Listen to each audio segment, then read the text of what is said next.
राज्य मंत्रिमंडळाची आज बैठक होणार आहे। या बैठकीकडे आपले लक्ष असणार आहे, कारण या बैठकीमध्ये HMPVवर चर्चा होण्याची शक्यता आहे।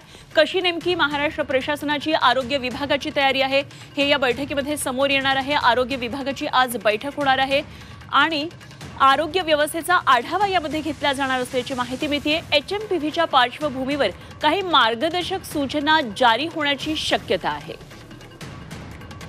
तर या संदर्भात आणखी सविस्तर माहिती जाणून घेऊया, चर्चा करूया।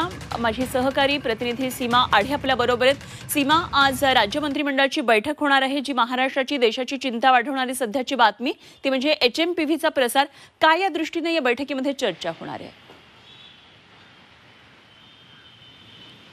नक्कीच अनुपमा, HMPV या व्हायरसने चीनमध्ये थैमान घातल्यानंतर पुन्हा एकदा एक काळजी आपल्या भारत देशामध्ये व्यक्त केली जाते। खरं तर कोविड-19मध्ये जी परिस्थिती निर्माण झालेली होती देशामध्ये, तशीच परिस्थिती निर्माण होती की काय असा प्रश्न पुन्हा एकदा नागरिकांच्या मनामध्ये उपस्थित झालेला आहे।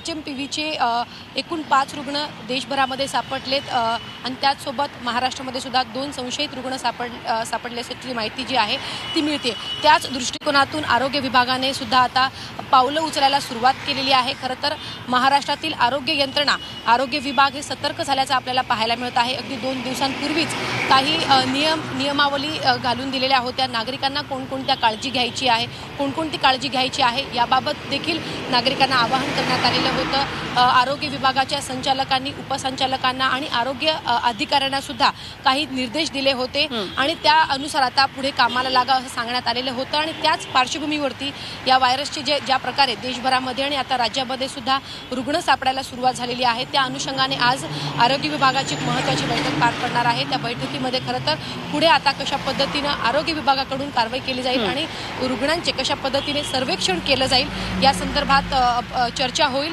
आणि नागरिकांना कोणकोणत्या प्रकारची आता काळजी घ्यायची आहे, आरोग्य विभागाकडून कोणकोणती काळजी घेण्यात येईल हे सांगण्यात येईल। त्याचसोबत आपल्याला माहिती आहे की ज्या प्रकारे आरोग्य विभागाकडून सांगण्यात आलेलं होतं की सर्दी आणि खोकल्यांचे रुग्ण जर आले तर त्याची लक्षणं सर्दी खोकला ताप असल्यामुळे सामान्य लक्षणं आहेत, मात्र हा संसर्ग वाढू नये हीच काळजी खरं तर घ्यावी लागणार आहे। काय या दृष्टीने बैठकीत होते आपल्याला पाहायचे। धन्यवाद सीमा, दिलेल्या सगळ्या सविस्तर माहितीसाठी।